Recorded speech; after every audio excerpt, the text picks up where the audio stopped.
Pour toi, il n'y a pas de malheur que Dieu a préparé. There is no evil things that God Moi, has j'ai prepared for toujours you. dit ça. That's why I've always Toutes ces said this. mauvaises choses que nous voyons All the evil things that we see ne viennent pas de lui. does not come from C'est Him. pourquoi nous n'acceptons pas. That's why we do not accept it. Vous passez comment ça a été. No matter how your past was, Comment ça a été. no matter how you are, Non, why it's up, ce n'est pas ça qui fait ton demain. that's not what's going to make your Ton future. demain, c'est un autre temps. Your future is another time.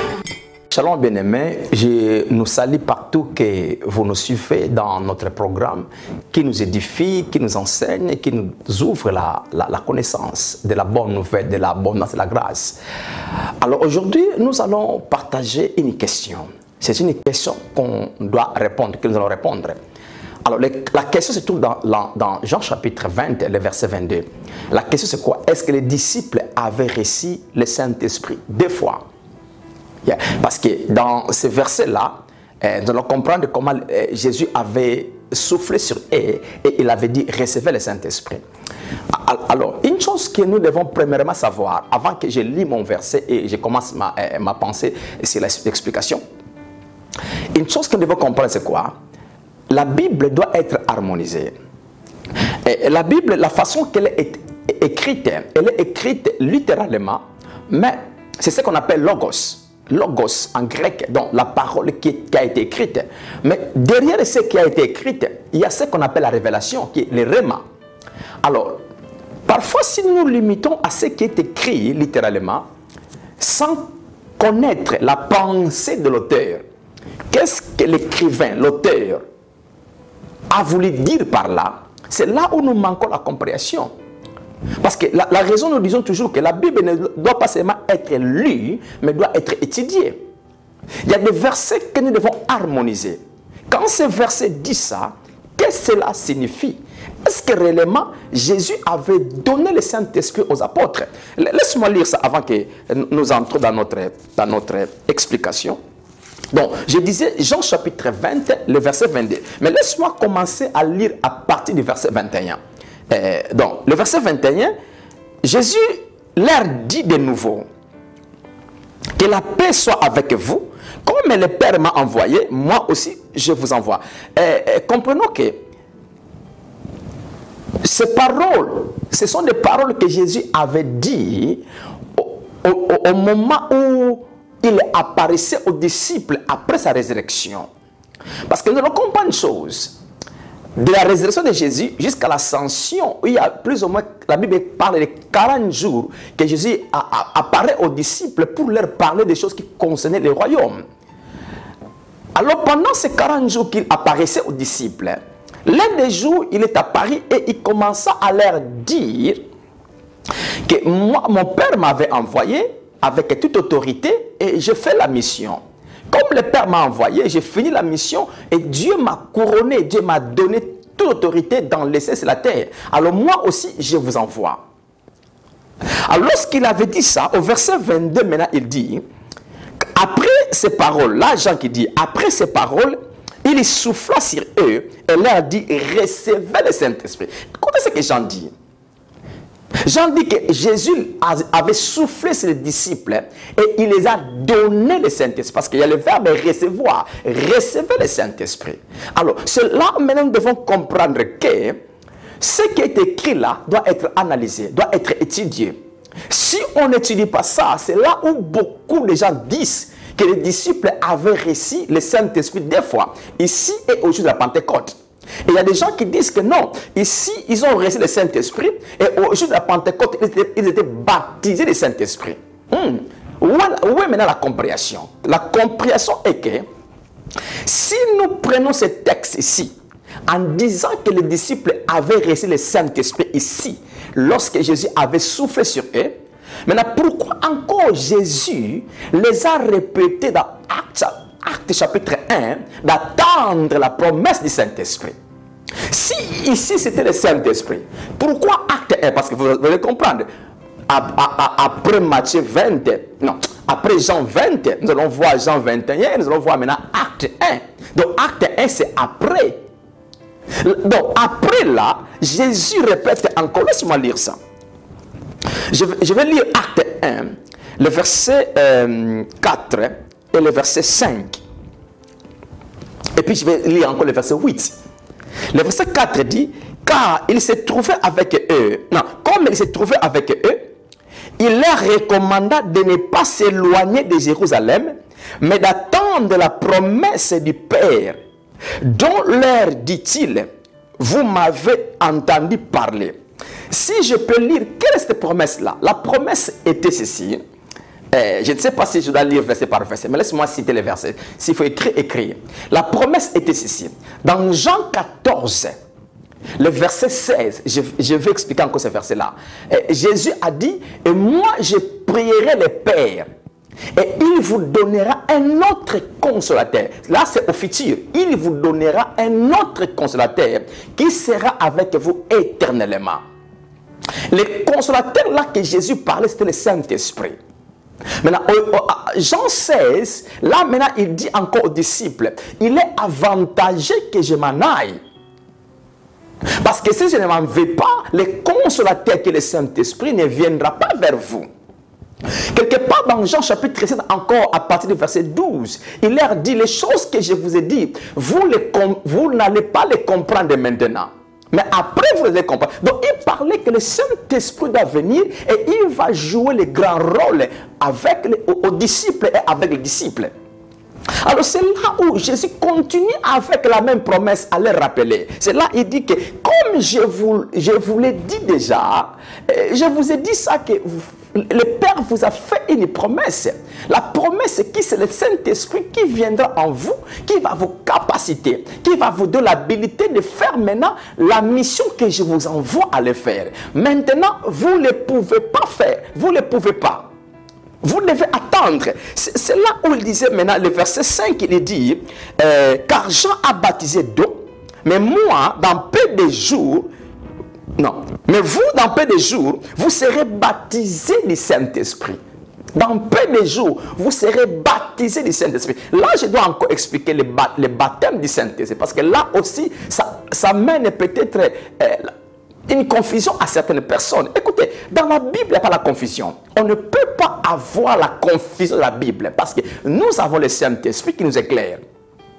Si je peux parler du baptême du Saint-Esprit, le baptême du Saint-Esprit, en bref, n'est que la réception du Saint-Esprit qui entre dans l'esprit de l'homme et qui imbibe l'esprit de l'homme de la présence de Dieu. Parce que le baptême signifie quoi? Baptême vient du mot grec qui veut dire baptizo. Baptizo veut dire immerger. La raison, nous faisons le baptême par l'immersion. Donc, immerger quelqu'un dans un liquide, immerger quelqu'un dans quelque chose. Donc, vous allez voir maintenant que lorsque la Bible dit que Jésus dira que dans peu de jours, vous serez baptisés du Saint-Esprit. Simplement, dans peu de jours, vous allez recevoir le Saint-Esprit qui viendra en vous et qui va remplir votre esprit de la présence de Dieu. Donc, vous allez être immergés de la présence de Dieu en vous. Vous en lui et lui en vous. Donc, c'est là il dit que le baptême, c'est la réception du Saint-Esprit qui entrera en vous avec toute la présence de Dieu qui va maintenant remplir tout votre esprit. Alors, la promesse continue à se rappeler. Il continue à le rappeler. Au verset 8, il répète la même chose, Jésus. Il dit, mais vous recevrez une puissance. Celle, dans l'autre version, on dit lorsque le Saint-Esprit viendra sur vous. Celle du Saint-Esprit, là c'est Louis II révisé que je lis. Yeah. Mais vous recevrez une puissance, celle du Saint-Esprit, survenant sur vous. Donc nous comprenons, Acte chapitre 1, Jésus continue à leur rappeler si attendre le Saint-Esprit qui va venir. Alors nous allons comprendre déjà que Jean chapitre 20, le verset 22, lorsque Dieu souffla sur eux, recevait le Saint-Esprit, nous allons comprendre ça, c'est autre chose. Je vais expliquer ça. Alors, dans Acte chapitre 2 maintenant, c'est là où nous voyons le Saint-Esprit descendre. Acte chapitre 2. Lorsque les jours de la Pentecôte arriva, ils étaient tous ensemble dans le même lieu. Tout à coup, il vint du ciel un bruit comme celui d'un souffle violent qui remplit toute la maison où ils étaient assis. Des langues semblables de feu et qui se séparaient les unes des autres, leur apparirent. Elles se posèrent sur chacun d'eux. Ils furent tous remplis d'Esprit Saint. Et ils se mirent à parler en d'autres langues, selon que l'Esprit leur donnait de s'exprimer. Tu vois, là maintenant dans Actes chapitre 2, la personne du Saint-Esprit est venue dans chaque disciple, chaque personne qui était dans ce lieu-là. Ils étaient au nombre de 120 personnes. Ils ont commencé à parler en langue. Pourquoi? Parce que le Saint-Esprit maintenant était venu du ciel et a entré leur vie. Là maintenant, la promesse que Jésus a rappelée au chapitre 1 des Actes s'est accomplie maintenant aux actes tout. C'est accompli. Maintenant, je retourne maintenant là. Lorsque Jésus souffla, et Jean dit que Jésus a soufflé sur les disciples et il les a dit, recevez le Saint-Esprit. Ça, ce n'était pas la réception de la personne du Saint-Esprit. Ça, je veux parler que c'était l'ouverture de l'intelligence, l'ouverture de la compréhension des disciples. Pourquoi? Vous allez comprendre très bien. Au moment que Jésus était ressuscité, beaucoup de disciples ne croyaient pas en cause la résurrection de Jésus. Mais pendant 3 ans et demi, Jésus répétait aux disciples que je suis venu pour mourir. Je serai battu, je vais souffrir aux mains des païens, et je vais aller à la tombe, je serai mort, et après 3 jours, je ressusciterai. Il parlait de ça à chaque fois. Mais les disciples, malgré la parole de Jésus, ça, ils ne comprenaient pas. Parfois aussi, ils ne croyaient pas. Souvenez-vous à la résurrection. Marie de Magdala est allée voir la tombe de Jésus. Mais arriva à la tombe pour mettre le parfum, arriva là, il ne trouve pas le corps de Jésus. Alors, pendant qu'elle est retournée, le maître est apparu, Jésus est apparu, Jésus a parlé avec Marie. Marie a compris que ça c'est le maître, ça c'est Jésus. Marie a couru rapidement vers les disciples en disant que réellement le maître est ressuscité, il m'est apparu. Jean et Jacques, ils ont commencé à courir pour aller vérifier. Pourquoi ne pas seulement accepter ce que Marie avait dit? C'est parce qu'ils ne croyaient pas. C'est parce qu'ils ne comprenaient pas ce que Jésus leur disait. Ils ont couru pour aller vérifier. Et beaucoup de fois, vous voyez, il s'est apparu au milieu d'eux, mais beaucoup de fois, dans leur cœur, ils doutaient. C'est pourquoi il les a montrés. La Bible dit quelque part dans 1 Corinthiens 15, il y a 1 Corinthiens 15, ouais. Donc, il est apparu aux disciples en leur montrant beaucoup de preuves que réellement, il était ressuscité. Il est apparu à plus de 500 personnes. Donc, pourquoi? Parce qu'ils ne croyaient pas, ils ne comprenaient pas. Et un jour, il est apparu au milieu d'eux, Thomas n'était pas là. Thomas était absent. Et Jésus est parti. Thomas, après quelques temps, il est venu. On a dit à Thomas que réellement le maître, Thomas dit que non, non, non, non, je ne croirais pas. Si je ne mets pas mon doigt sur son côté et voir le mec qu'on avait trouvé, je ne croirais pas. Vous comprenez un peu les problèmes des disciples. Et maintenant, dans Jean chapitre, non, dans Luc chapitre 24, je vais toucher Luc 24. Mais nous allons comprendre une chose encore. Écoutez une vérité. Nous avons 4 évangiles. Nous avons Matthieu, Marc, Luc et Jean. Parmi les 4 évangiles, il y a 3 évangiles qu'on appelle les synoptiques. Quand on dit synoptiques, ce sont des évangiles qui ressemblent. Leurs textes, ça se ressemble. Malgré des petites différences par rapport à certains détails, mais ce sont des textes qui se ressemblent. Matthieu, Marc et Luc. Jean n'est pas là dans les synoptiques. Et Jean, c'est parmi les apôtres qui sont morts, parmi les derniers apôtres qui sont morts. Et puis Jean, l'évangile de Jean a été écrit après cet évangile-là de Matthieu, Marc et Luc. Jean ont été écrits. Et Jean a écrit après. Alors, les choses qui ont été dites dans certains coins de ces synoptiques-là, c'est là où Jean a voulu donner la lumière. Parce que maintenant, Luc dit ceci. Comprenons maintenant Luc 24. Luc chapitre 24, je vais lire le verset 44. 44, hein? Puis il leur dit, écoutez, là maintenant, c'est l'apparition des disciples au chemin d'Emmaüs, les 2 disciples là. Jésus est apparu, il a commencé à leur parler sur lui-même. Mais ils ne voyaient pas que c'était Jésus. Waouh, waouh. Jusqu'à ce que lorsqu'ils ont rompu le pain, et seulement la manière que Jésus faisait en rompant le pain, ils ont compris que, oh, ça c'était lui. Lorsque leur intelligence a voulu, leurs yeux ont voulu voir que c'est Jésus, il est disparu. Alors ils ont retourné rapidement vers les disciples en leur disant que waouh, waouh, réellement le maître, c'est parce qu'il est apparu au milieu de nous. Alors Jésus, maintenant, écoutez ceci, verset, je disais verset 44, Luc 24, 44. Puis il leur dit, c'est là ce que je vous disais, lorsque j'étais encore avec vous, il fallait que s'accomplisse tout ce qui est écrit de moi, dans la loi de Moïse, dans les prophètes et dans les psaumes. Waouh, waouh, waouh, ça c'est merveilleux de lire ça. Je peux expliquer ça encore pendant quelques temps. Donc c'est-à-dire que toute la Bible c'est christocentrique. Du Genèse jusqu'à Malachie, la Bible parle que de Jésus. Jésus est Jésus. Si je prends le Nouveau Testament jusqu'à Apocalypse, la Bible est christocentrique. Christ est le centre. Même que dans l'Ancien Testament, on ne voit pas Christ en personne physique, mais Christ était là présent. Le prophète, on parlait de lui. Moïse a parlé de lui. Les psaumes ont parlé de lui. Donc maintenant c'est là où il dit que tout ce que je vous expliquais là, je vous disais, et tout ce que les prophètes ont dit de moi, il faut que ça s'accomplisse. Je dois sauver l'humanité, je dois mourir. Mais écoutez, ils avaient toujours un problème de la compréhension. C'est là maintenant au verset 45. Alors écoutez ce que Luc dit. Luc dit, alors il leur ouvrit l'intelligence pour comprendre les Écritures. Il leur ouvrit l'intelligence afin qu'ils comprennent les Écritures. Parce qu'ils ne comprenaient pas tout ce qu'ils avaient dit pendant 3 ans et demi, son apparition après sa résurrection. Mais ils ne comprenaient pas. Alors là, Luc dit que Jésus a ouvert leur intelligence.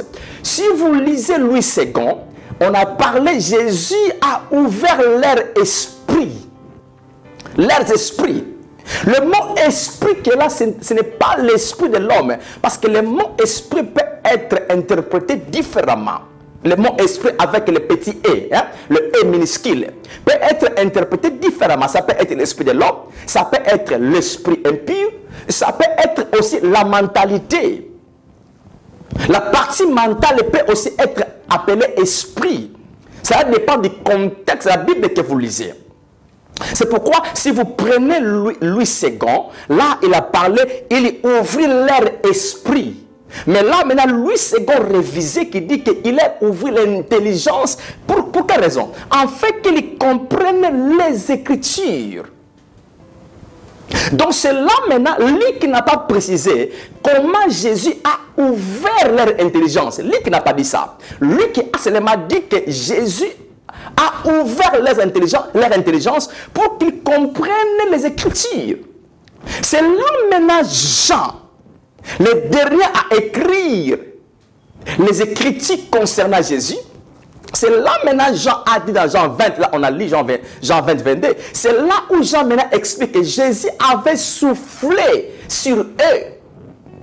Le verbe souffler qu'on utilise là, c'est ouvrir la capacité intellectuelle, donner à quelqu'un la capacité intellectuelle. C'est là lorsqu'il dit recevez le Saint-Esprit, ce n'était pas la personne du Saint-Esprit, mais c'était recevoir l'habilité de comprendre ce que je vous ai dit et ce que je vous dis maintenant. Nous comprenons déjà donc la lumière des choses. Donc cela, nous enlevons maintenant la pensée que les disciples avaient reçu le Saint-Esprit 2 fois. Ou bien les disciples avaient reçu le Saint-Esprit ici dans Jean 20 et au Acte chapitre 2, c'était le baptême. Non. Donc, ils ont reçu le Saint-Esprit une fois, c'était le jour de la Pentecôte. Tout ça, c'était l'ouverture de l'intelligence, l'ouverture de la capacité de connaître et de comprendre les Écritures. C'est là où Job dit quelque chose. Job chapitre 32. Job chapitre 32, le verset 8. Job chapitre 32, Lisons le verset 8. Le verset 8. Voilà. Mais en réalité, dans un homme, c'est l'esprit. Le souffle du Tout-Puissant. Le souffle du Tout-Puissant qui lui donne l'intelligence. Nous combinons les versets pour la compréhension. Donc, le souffle du Tout-Puissant. Donc, c'est là, lorsque vous prenez le mot souffle, là, dans grec, pneuma. Pneuma, le mot pneuma, ça peut signifier souffle ou bien esprit. Alors, c'est là où nous comprenons que lorsque Jésus avait dit recevez le Saint-Esprit, donc il a soufflé sur eux. Alors, le souffle qu'il avait soufflé sur eux, en l'air disant recevoir le Saint-Esprit, c'était l'ouverture de l'intelligence. Ce n'était pas la personne du Saint-Esprit. Là, c'est clair. Parce que, écoutez, frères et sœurs, le Saint-Esprit, c'est la promesse de Dieu pour l'Église. Pour prendre soin de l'Église. Pour capaciter les chrétiens. Pour accomplir leur mission sur la terre. Parce que les choses de Dieu, on ne peut pas les faire physiquement. On ne saura pas. La compréhension des Écritures de Dieu, on ne peut pas le faire avec l'intelligence humaine. Non, non, non. Il y a la révélation qui est derrière tout ce qui est écrit. Mais nous le comprenons que par l'aide du Saint-Esprit. Alors, nous allons comprendre, chers frères et sœurs. Vous savez, lorsque Jésus disait que vous devez attendre le Saint-Esprit, comme ils ont reçu le Saint-Esprit de la Pentecôte, en réalité, le Saint-Esprit, ce n'était pas la première fois qu'il existait. Non, le Saint-Esprit existait depuis l'Ancien Testament. Donc, les prophètes ont travaillé sur la force du Saint-Esprit, donc sur la puissance du Saint-Esprit. Le roi, les prophètes, les sacrificateurs. Donc, parce que nous allons comprendre que quelqu'un peut dire que le Saint-Esprit, c'est une personne nouvelle qui est seulement apparue au jour de la Pentecôte. Non, le Saint-Esprit existait. Parce que, écoutez ceci, si je peux aller loin, le Saint-Esprit, c'est lui-même Dieu. Parce que si vous allez dans l'éternité, vous ne trouverez pas le Saint-Esprit à côté de Dieu, au hors de Dieu. Non, vous trouverez le Saint-Esprit, c'est lui-même Dieu, c'est lui-même le Père, c'est lui-même Jésus. Dans l'éternité. Donc, c'est ça. Parce que le problème, c'est quoi? Si je peux expliquer ça pendant quelques secondes. C'est les fonctions par rapport au plan de Dieu qui nous parle. Le Père, le Fils, le Saint-Esprit, Jésus, le Christ, la parole. C'est par rapport aux fonctions que Dieu lui-même s'est donné qui a fait qu'on cite Christ, Jésus, on cite le Père, on cite Dieu, on cite le Saint-Esprit, on cite la parole. Donc nous comprenons bien aimé, parce que si nous allons par exemple dans la Bible, dans Genèse chapitre 1, le verset 2, nous lisons, la Bible dit que la terre était informe et vide, et l'Esprit de Dieu mouvait au-dessus des eaux. Donc c'est-à-dire que le Saint-Esprit, écoutez, si nous parlons par exemple, le Saint-Esprit, c'est la troisième personne de la Trinité, non pas parce qu'il n'existait pas, non. Mais en lisant la Bible, le Saint-Esprit, c'est la première personne qui a été révélée dans la Bible. Si nous lisons Genèse 1, la Bible dit qu'au commencement, Elohim créa les cieux et la terre. Elohim, c'est Dieu au pluriel. De là, nous voyons le Père, le Fils et le Saint-Esprit. Maintenant, au verset 2, on nous parle du Saint-Esprit. On ne parle pas du Fils, on ne parle pas du Père. On nous parle du Saint-Esprit. C'est pourquoi, si nous lisons bien la Bible, depuis Genèse là, jusqu'au jour de la Pentecôte, celui qui apparaissait aux gens, c'était le Saint-Esprit. Celui qui donnait l'onction au roi, c'était le Saint-Esprit. C'est pourquoi nous allons voir, dans l'Ancien Testament, le Saint-Esprit apparaît aussi aux gens. Il apparaissait aux gens. Par exemple, laisse-moi lire un texte d'Ézéchiel, Ézéchiel chapitre 1. Prenons ça, Ézéchiel chapitre 1. Lisons le verset 28. Maintenant, là, nous devons comprendre Ézéchiel par le Saint-Esprit et la gloire de Dieu. Et le Saint-Esprit, c'est celui qui parlait à Ézéchiel. Et le Saint-Esprit est venu dans Ézéchiel. Comprenons ça. Verset 28, je dis, Ézéchiel 1, 28.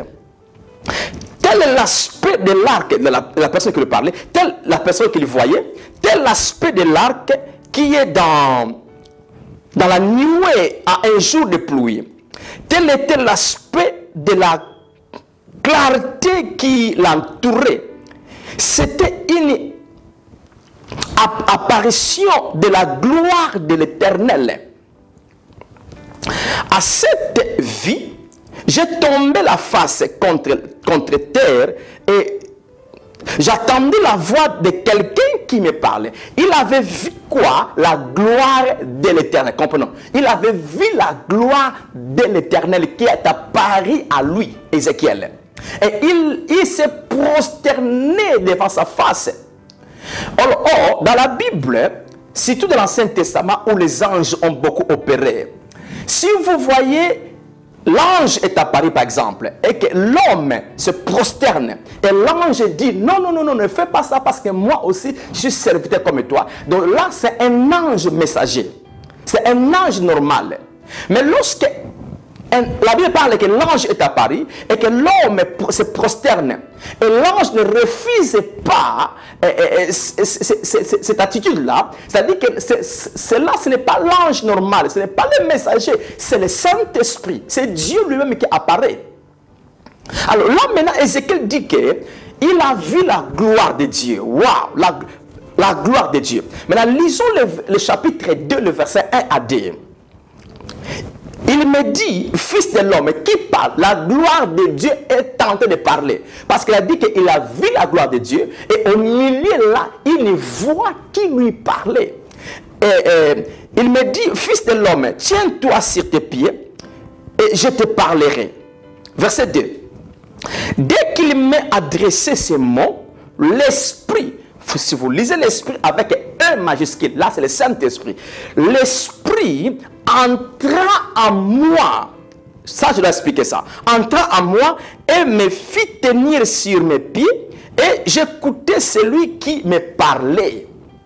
Donc le Saint-Esprit c'est celui qui est la gloire, c'est celui qui est la gloire de Dieu. Je peux prendre ça encore, Paul avait dit ça dans Romains chapitre 6, le verset 4. Paul avait dit que Jésus était ressuscité par la gloire de Dieu. Oh, qui avait resté Jésus? C'est le Saint-Esprit. Donc là maintenant, Ézéchiel nous montre que le Saint-Esprit est apparu à lui étant que la gloire de Dieu. Et puis le Saint-Esprit est entré en lui. Quand on parle d'entrer, ce n'est pas que le Saint-Esprit est allé dans son esprit. Non, parce que vous devez comprendre une chose. Avant le Pentecôte, avant le jour que les disciples avaient reçu le Saint-Esprit, tous ces gens-là, avant, personne ne recevait le Saint-Esprit dans son esprit. Pour quelle raison? Il y a beaucoup de raisons qu'on peut donner. Quelques raisons. C'est parce que l'homme était encore pécheur. Son état d'esprit était l'état adamique, l'état du péché. L'homme était impur. Et dans l'homme était toute la sueur venant du péché du premier Adam. Et puis dans l'homme était encore la présence du diable qui manipulait l'homme. On peut lire ça dans Éphésiens 2. Par le péché d'Adam, l'homme est devenu la nature du Satan.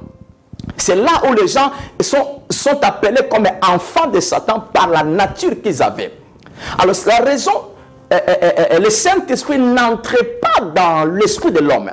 Mais lorsqu'Ézéchiel dit que l'Esprit entre en lui, c'est-à-dire que l'Esprit lui a donné la puissance qui a pris place en lui pour qu'il exerce maintenant la mission que le Saint-Esprit lui a envoyé aller parler au peuple d'Israël. Donc, le terme « entrer en lui » ne signifie pas que le Saint-Esprit est entré dans Ézéchiel. Mais le Saint-Esprit est venu à Ézéchiel, lui a donné la capacité, sa puissance. Cette puissance était dans Ézéchiel, dans Ézéchiel. Mais non pas le Saint-Esprit en personne dans l'esprit d'Ézéchiel. Non, mais la puissance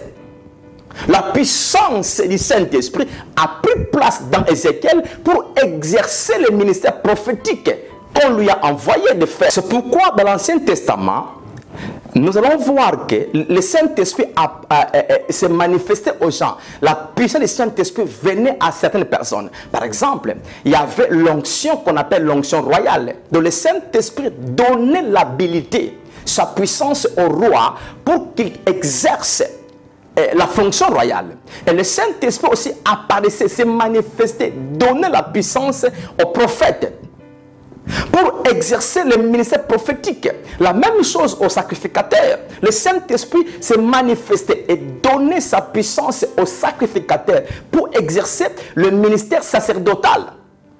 Mais le Saint-Esprit n'entrait pas en eux pour demeurer dans leur esprit. Ça ne se faisait pas dans l'Ancien Testament. Parce que c'est un autre temps. C'est une autre dispensation qui n'a pas permis le Saint-Esprit d'entrer en eux. Pourquoi? Comme des raisons que je viens de vous donner. Parce que Jésus n'était pas encore venu, l'homme était encore péché, l'homme était encore impur. Donc Jésus, écoutez, il y a autre chose qui vient que je dois dire. Le Saint-Esprit, on le dit qu'il est la troisième personne de la Trinité, simplement parce que c'est lui qui est venu après Jésus. Le Père a fait le travail de la création.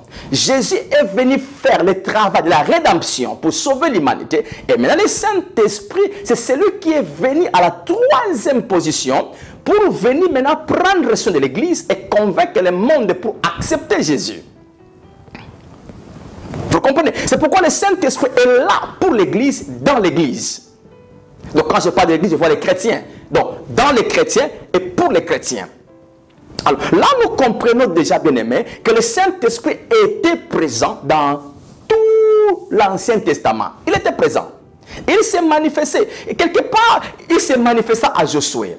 Il s'est manifesté à Josué. Josué dit, est-ce que tu es pour nous ou contre nous? Saint-Esprit dit, non, non, je suis le chef de l'armée de l'Éternel. Ce n'était pas l'ange normal. Ce n'était pas l'ange Gabriel ou l'ange Michael. Non, c'était le Saint-Esprit qui apparaît comme ça. Donc, vous voyez que le Saint-Esprit était présent et il donnait l'onction du travail à ces gens-là. Mais une chose que nous devons retenir, lorsque le Saint-Esprit apparaît aux prophètes, aux rois, aux sacrificateurs et à certains cas comme Bezalel pour faire le travail du tabernacle, il est apparu à lui en lui donnant l'habilité, la puissance. Donc, lorsque nous prenons ça, le Saint-Esprit n'entrait pas en eux et puis il recevait la puissance par mesure. Ce n'était pas la plénitude, my God. Ce n'était pas la plénitude, mais c'était une mesure déterminée qu'on leur donnait. La raison pour laquelle, si nous prenons le temps de la grâce, c'est là où Jésus a dit, je suis venu vous donner une vie en abondance. C'est là où il a dit que nous avons reçu l'abondance de la grâce. C'est là où il dit encore dans Jean chapitre 1, nous avons reçu de sa plénitude. Grâce sur grâce. Donc nous voyons la dispensation de la grâce, c'est la dispensation où le Saint-Esprit est venu pleinement habiter maintenant dans qui? Dans quelle personne? Habiter dans nous qui sommes bénis enfants de Dieu. Nous avons accepté Jésus. Waouh, c'est merveilleux. Donc, bien aimé, nous comprenons maintenant. Quelque part, comme j'avais promis, je vais expliquer ça. Jésus avait dit aux disciples, maintenant dans Jean chapitre 14. Jean chapitre 14. Je vais harmoniser ça encore avec notre pensée. Est-ce que les disciples avaient resté des fois? Donc, écoutez, Jean 14, le verset 16. Jésus dit ceci. Et moi, nous allons voir la Trinité dans ce verset-là. Et moi, je prierai le Père et il vous donnera un autre consolateur. Ok. Moi, Jésus, je prierai au futur. Je prierai au Père. Et le Père vous donnera un autre consolateur. Ok. Qui soit éternellement avec vous. Waouh. Qui soit éternellement, pas momentanément, Pas quelques jours en faisant du bien, il est avec toi, en faisant du mal, il te quitte. Non. À tout enfant de Dieu, celui qui a reçu et cru en Jésus, le Saint-Esprit est entré en lui et habite en lui éternellement. Il est à nous. À moins que tu arrives un jour, tu ne veux plus Jésus. Tu vas régner Jésus. Ça, c'est autre chose. Mais pendant qu'on est enfant de Dieu, le Saint-Esprit habite en nous. Il ne sort pas, il ne quitte pas. C'est pourquoi j'ai toujours regretté à beaucoup d'enfants de Dieu quand ils disent que le Saint-Esprit vient. Le Saint-Esprit descend sur nous. Ça, ce n'est pas un langage sous la dispensation de la grâce.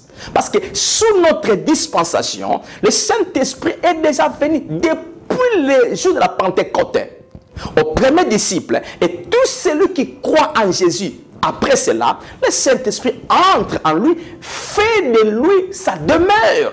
Il demeure là, il habite là. Là maintenant Jésus dit que je prie le Père. La question qu'on doit se poser, quand est-ce que Jésus avait fait cette prière? Quand? Parce qu'il dit que je prierai le Père. Et le Père vous donnera. Ce n'est pas le présent. Parce que pendant qu'il disait cela, il était encore sur la terre, physiquement avec les disciples. Parce que là, il parlait aux disciples. Alors qu'est-ce qu'il voulait dire par là? Il voulait dire que le Saint-Esprit, c'était une promesse. Malgré, comprenons, malgré on a expliqué qu'il existait depuis, parce qu'il est Dieu, il est présent. Maintenant, pour venir habiter dans l'homme, il faut que Jésus meure et ressuscite. Sans la mort de Jésus, sans sa résurrection, le Saint-Esprit sera toujours sur les gens, sûr. Ne sera pas entré. Mais il faut que Jésus meure. Pourquoi il doit mourir? Il va enlever l'impureté des gens. Il va enlever le péché de l'homme. Afin que l'homme soit maintenant libre dans son esprit.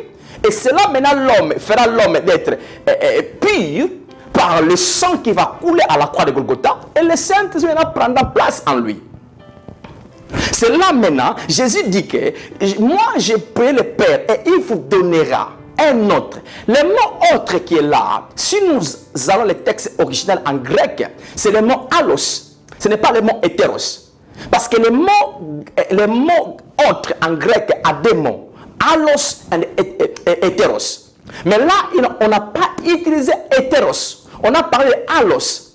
Parce que hétéros veut dire celui qui est comme moi, similaire comme moi, mais avec des différences. Mais allos veut dire celui qui est comme moi et qui est exact à moi. C'est pourquoi en grec on a dit le Père vous donnera allos parakletos. Le mot paraclé, c'est le parakletos, c'est le mot consolateur. Alors là nous comprenons maintenant que on n'a pas dit le mot Saint-Esprit là au verset 16. Maintenant, Jésus voulait expliquer, non, avant que j'arrive là, quand Jésus dira qu'un autre consolateur, il parlait parce qu'il existait déjà un consolateur. Parce que si je te dis que je te donnerai une autre Bible, ça dit que tu as déjà une Bible. Parce que si vous n'avez pas la Bible, je ne dirai pas que je vous donnerai une autre Bible. Je dirais, je vais vous donner une Bible. Mais quand je dis une autre, ça veut dire que vous avez déjà une Bible avec vous. Donc c'est là où Jésus avait dit, le Père vous donnera un autre consolateur. Laisse-moi prendre le mot consolateur, je mets esprit, parce que je vais expliquer, le consolateur, c'est le Saint-Esprit. Le Père vous donnera un autre Saint-Esprit. Pourquoi? Parce que le Saint-Esprit existait avec les disciples. Qui? Jésus. Mais le Saint-Esprit, à ce moment-là, avait le corps humain, le corps physique qu'on appelait Jésus. À l'intérieur de Jésus, c'est le Christ qui est le Saint-Esprit. C'est pourquoi il avait dit que le Père vous donnera un autre esprit, un autre consolateur. Parce qu'il existait déjà un consolateur, l'Esprit. Qui? C'est Jésus-Christ qui était avec eux. Mais ils ne pouvaient pas voir l'Esprit. Pourquoi? Parce que ce n'était pas encore la dispensation du Saint-Esprit. Ce n'était pas encore la dispensation de l'Église. Il faut que Jésus meure, ressuscite pour que la dispensation de l'Église commence. Qui est la dispensation de la grâce. du Saint-Esprit. C'est là maintenant, il ouvre la parenthèse, il ouvre la compréhension au verset maintenant 17. Et maintenant, il nous explique que maintenant, le consolateur là, c'est qui? C'est l'Esprit. Le verset 17, il dit, verset 17, l'Esprit, lorsque vous prenez ces mots-là, Esprit c'est en majuscule. De et là, c'est en majuscule. Ça nous montre que même on n'a pas dit Saint-Esprit, mais on parle du Saint-Esprit. Là maintenant, Jésus révèle que le consolateur qu'il parlait, l'autre consolateur, le consolateur, c'était le Saint-Esprit. Là où il dit l'Esprit de vérité. Ce n'est pas son nom. L'Esprit de vérité, c'est une caractéristique. L'Esprit là, le Saint-Esprit là, est vérité. L'Esprit de vérité que le monde ne peut recevoir parce qu'il ne le voit point et ne le connaît point. Il ne le connaît pas. Le monde, comme le monde est, ne peut pas avoir le Saint-Esprit. C'est là où on disait que le Saint-Esprit ne venait pas à toute personne. Parce que personne n'avait le droit d'avoir le Saint-Esprit en lui. Le monde ne peut pas le voir et ne peut pas le recevoir. Mais écoutez ce qu'il dit maintenant. Mais, vous savez, lorsqu'on met dans une phrase, ça donne quoi? Ça voulait changer la pensée, ou bien la compréhension, ou bien le sens de la phrase. Mais, vous les disciples, vous les connaissez parce qu'il demeure près de vous et qu'il sera en vous. Waouh, ça c'est vraiment très capital. Vous les disciples, vous les connaissez. Oh, mais Jésus parlait du Saint-Esprit, il ne parlait pas de lui. Il parlait du Saint-Esprit, mais il dit aux disciples, le monde ne peut pas recevoir le Saint-Esprit parce qu'il ne le connaît pas, il ne le voit pas. Mais vous les connaissez. La question pouvait être posée par les disciples. Mais Jésus, on n'a pas le Saint-Esprit, on n'a jamais reçu le Saint-Esprit, comment nous le connaissons? Et il dit encore, il demeure avec vous. Où est le Saint-Esprit? Parce que nous n'avons jamais entendu parler et on ne le connaît pas. On ne le voit pas. Vous, il demeure avec vous et vous le connaissez. Donc, il parlait de lui-même, Jésus, étant que Saint-Esprit. Mais à ce moment-là, vous ne pouvez pas me voir étant que Saint-Esprit parce que j'ai un corps physique qui est Jésus. Le corps de la mission du salut. Alors c'est là maintenant il dit, vous le connaissez parce qu'il demeure près de vous. Près de vous. Qui était avec eux? C'est Jésus. Mais ça je crois que nous comprenons, non? C'est Jésus qui est avec. Mais il change un langage. Lorsque vous lisez très bien la dernière phrase, il dit, parce qu'il demeure près de vous. Quand vous prenez Louis II, il dit avec vous. Le mot près, avec, ce sont des prépositions. Donc là maintenant on a été la préposition près. Dans Louis II on dit avec. Donc maintenant je suis avec vous. Je suis le Saint-Esprit, mais je fais la fonction du Sauveur étant que fils. Mais c'est pourquoi je suis avec vous. Il dit il est près de vous. Il est avec vous. Maintenant, il parle du présent maintenant, il est avec vous. Qui? Jésus, qui est le Saint-Esprit. Mais on ne parle pas de Jésus étant que Saint-Esprit. Parce que le Saint-Esprit, c'est une autre fonction que Christ fera après. Pas à ce moment-là que Jésus était sur la terre. C'est pourquoi il dit, il est près de vous, ou bien avec vous. Maintenant, on met une conjonction. Le et de conjonction sépare avec et la partie qui vient après. Donc, si nous pouvons prendre le et de conjonction et, parce qu'il dit, avec vous et qu'il sera en. Maintenant, là, on change la préposition en. C'était la préposition avec, maintenant avec, mais après, il sera en. La préposition change. Maintenant, il ne peut pas entrer en vous parce qu'il a un corps. Mais et là, le et là c'est quoi? Lorsqu'il va mourir, lorsqu'il va mourir, moi Jésus, je vais réciter, je vais maintenant aller au Père, et le Père maintenant va m'envoyer, mais non pas étant que Jésus homme, mais je viendrai étant que le Christ, étant que le Saint-Esprit. À ce moment-là, je n'aurai pas le corps physique. Je vais entrer en vous et c'est vous qui serez mon corps physique. C'est là maintenant, il dit que maintenant je suis près de vous, avec vous, mais quand je mourrai, quand je ressusciterai, quand je partirai dans ma gloire, je vais revenir pour être en vous, dans vous. Maintenant, ça fait la différence entre nous, le temps de l'Église, et les prophètes de l'Ancien Testament. Le prophète de l'Ancien Testament avait le Saint-Esprit sur eux, avec mesure. Mais nous avons le Saint-Esprit en nous et sur nous, sans mesure. C'est là même nous comprenons, frères et sœurs, que la Bible est claire lorsque nous la comprenons comme ça. Donc, nous allons dire que les disciples, maintenant, ils ont attendu maintenant cette promesse ici. Donc, Jésus continue à leur promettre le Saint-Esprit. C'est là maintenant, nous allons répondre à la question. Quand texte Jésus avait fait cette prière, que je prierai le Père, la prière c'est quoi? La prière c'est parler avec quelqu'un. Donc lorsque Jésus a fini les 40 jours qu'il apparaissait aux disciples, il est monté maintenant. Lorsqu'il est assis dans son trône de gloire, le Père lui a maintenant donné toute la gloire et il est assis. C'est là maintenant il a dit au Père, Père, moi j'ai fini ma mission. Maintenant vous avez dit que vous allez leur donner le Saint-Esprit. C'est le moment. C'était une conversation. C'est ça, il disait que je prierai au Père. Mais le Père a dit, yes, vous avez raison Jésus. Maintenant, ce n'est plus maintenant ton temps, c'est le temps maintenant du Saint-Esprit qui doit partir. C'est pourquoi les jours de la Pentecôte, ils étaient ensemble dans les prières, et puis subitement, le Saint-Esprit est descendu, entré dans ses disciples, boum, boum, ils ont commencé à parler en langue. La vie maintenant a changé. C'est là que nous voyons la vie puissante de l'Église. Parce que chaque enfant de Dieu a reçu la présence de la personne du Saint-Esprit en lui. Il a l'habilité. Parce que le Saint-Esprit qui est puissant, le tout-puissant, habite en lui.